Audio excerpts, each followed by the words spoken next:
Have you ever imagined that a single presidential signature could trigger an economic crisis between two of the closest allies on the planet? What began as a trade measure soon turned into a diplomatic battle that would shake the foundations of US-Canada relations. And it all started with one executive order.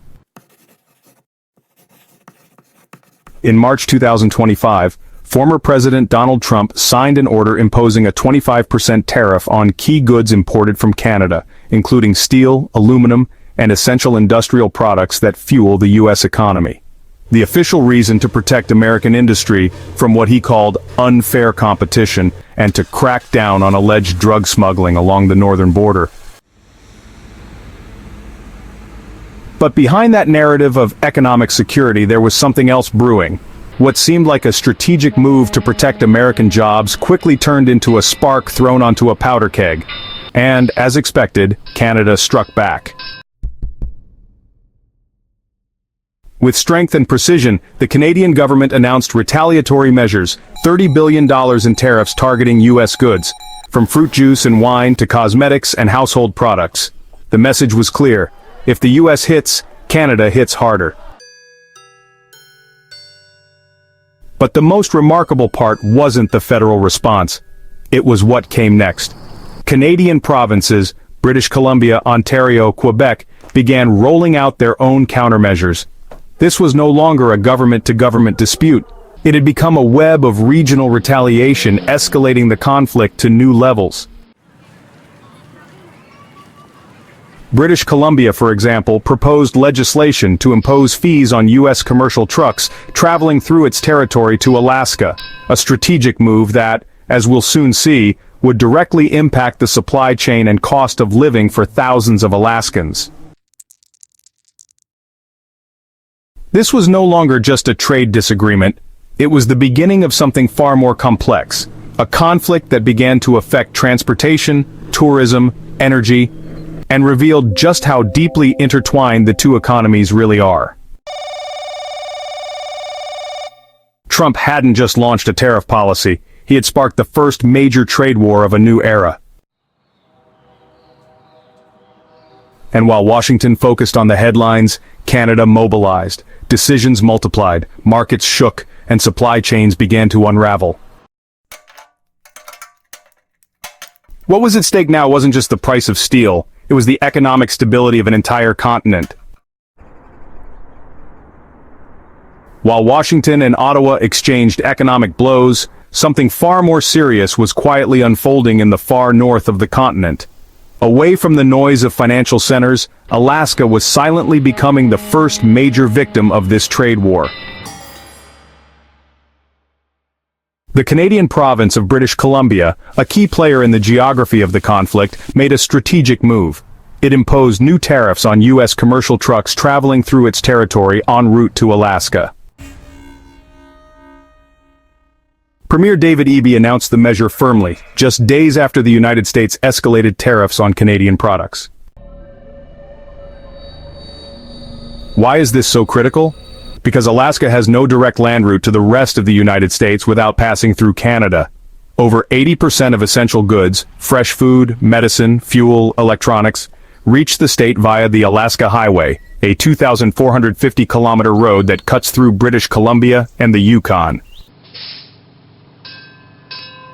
If trucks must now pay higher fees to travel that route, transportation costs skyrocket, and businesses won't absorb that cost. It gets passed directly to consumers. In other words, prices in Alaska could explode within weeks. And the effects are already being felt. Basic products like milk, meat, and vegetables have increased by 12 to 20% in some remote areas. Families in isolated communities where road delivery is the only option are paying the highest price for a conflict they didn't start. But it doesn't stop there. The tourism industry, one of Alaska's main sources of income, is also starting to wobble. Most cruise ships traveling to Alaska are legally required to stop at Canadian ports. If tensions continue to rise, those itineraries could be canceled or become more expensive, affecting thousands of local workers and small businesses. For many experts, British Columbia's move isn't just a retaliatory measure. It's a carefully calculated tactical maneuver to strike at the US where it's most vulnerable, a state that relies almost entirely on its northern neighbor to function. And while leaders in Washington debate trade strategies, the people of Alaska are already living through the consequences.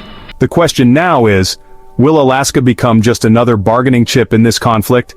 Or will it be the spark that provokes a surprising reaction from the United States? Anyone who thought Canada would fold under US pressure was gravely mistaken. What began as a diplomatic reaction quickly escalated into a coordinated economic counteroffensive, not just from the federal government but from every corner of the country. From Ontario to Alberta, from Quebec to Newfoundland, Canadian provinces launched their own retaliatory measures, and some of them hit where it hurts the most. Ontario imposed a 25% surcharge on electricity exports to the US. Quebec blocked US products from being used in public procurement contracts. Alberta began diversifying its supply chains, dropping American suppliers in favor of new partners in Europe and Asia. And in a bold, symbolic move, iconic US brands like Jack Daniel's and Jim Beam were banned from state-run stores. But this wasn't just payback, it was a strategy, a clear signal that Canada was no longer economically dependent on the US and was ready to forge its own path. The federal government moved quickly to expand trade talks with the European Union, Asia, and Latin America, seeking new partners and redirecting exports to alternative markets. Meanwhile, the consequences in the United States began to take shape. Steel prices surged. Automakers like Ford, Tesla, and GM faced over $1 billion in additional annual costs. And in the energy sector, the impact was immediate: higher tariffs, reduced supply, and a spike in gas and electricity prices that hit millions of households in border states like New York and Michigan. Financial markets grew nervous. The S&P 500 dropped, the Dow Jones wavered, and investors began to wonder, is the United States truly ready for a prolonged trade war with its closest ally? The truth is, Canada is no longer simply reacting. It is taking the lead, repositioning itself as an independent economic force, and sending a clear message: we will not bow to pressure. If you want respect, you'll have to earn it. And while Washington debates whether to double down or de-escalate, the rest of the world is watching closely. Because what happens between these two giants could reshape the global economic balance for years to come. While Washington doubles down on its trade war strategy, far from Capitol Hill, the American people are starting to feel the impact in their wallets, their jobs, and their daily lives. Steel and aluminum prices have surged. Automakers like Ford, Tesla, and GM are scrambling to absorb over $1 billion in extra annual costs. And now, those costs are being passed on to consumers. Car prices are rising, construction projects are stalling, manufacturing is slowing down. Small businesses across the country, especially those reliant on Canadian imports, are struggling to stay afloat. For many, these tariffs aren't just a policy dispute. They're an existential threat. In border states like Michigan, New York, and Minnesota, local economies are being squeezed by higher electricity prices and disrupted trade flows. Thousands of freight jobs are at risk. Cross-border industries are scaling back. Even farmers are caught in the crossfire. Agricultural exports to Canada have slowed, and perishable goods are going unsold. Meanwhile, chambers of commerce and business associations are raising alarms, demanding answers and solutions from Washington. And the political cost is starting to build.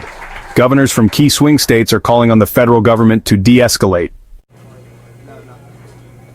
Polling shows public support for the tariffs is slipping. Americans are asking, is this war really worth the price? What makes this crisis even more complex is its timing. With inflation already pressuring American households, the added cost of everyday goods, from vehicles to groceries, is accelerating economic anxiety across the country. For low and middle-income families, every price hike is a new burden.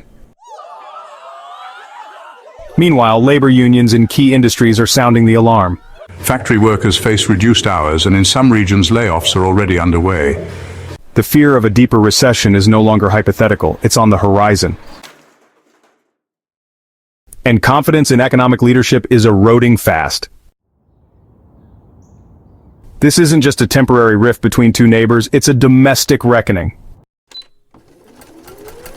As America wages war at the border, it is the American people, workers, families, and entrepreneurs who are left to carry the cost.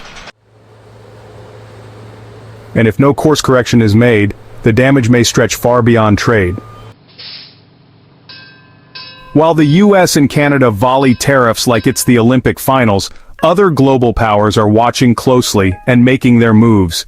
What seems like a bilateral trade spat is quietly becoming a golden opportunity for everyone else. China, with its signature diplomatic grin, doesn't waste a second.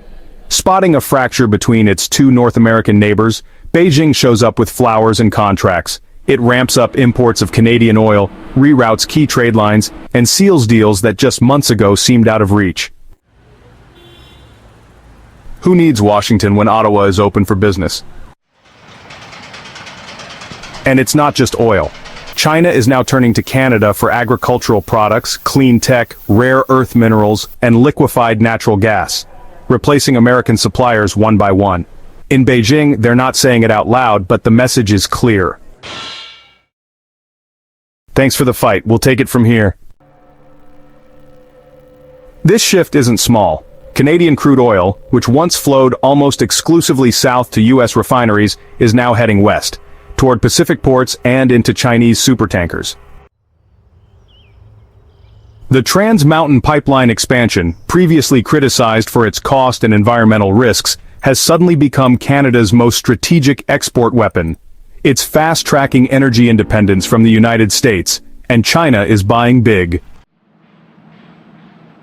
Meanwhile, across the Atlantic, European leaders are rubbing their hands together and dusting off free trade agreements. Brussels and Ottawa are fast-tracking negotiations, signing deals with the kind of efficiency that would make international postal services jealous. Their message? If the United States wants to step back, we'll gladly step in. Even countries like Germany, France, and the Netherlands, traditionally strong US partners, are now strengthening their ties with Canada. French wine distributors are signing import deals with Quebec. Dutch logistics firms are investing in Atlantic trade routes that bypass US ports altogether. The old Atlantic alliance is shifting, and fast. This isn't just political opportunism, it's a global domino effect. New alliances are popping up like mushrooms after the rain. Trade networks are being redrawn. And meanwhile, the former anchor of the global economic order, the United States, is starting to look like that guest who shows up late to the party, only to find everyone already dancing without them. As the world reorganizes itself, analysts warn that Washington may be running out of strategic bandwidth.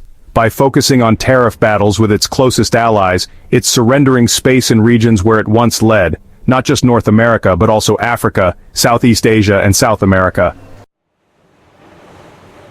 And here's the harsh truth. Global influence doesn't pause. As the United States grapples with internal debates, China is signing long-term deals. The European Union is locking in market access. Even countries like Brazil, India, and South Korea are pivoting toward this new multipolar order. So while Washington debates whether to raise another tariff, tweet another threat, or blame Canada for gas prices, the rest of the world is already moving forward. And if the United States doesn't act soon, it may wake up to a very different world. One where the game is still going strong, but the rules have changed, and America is no longer setting them.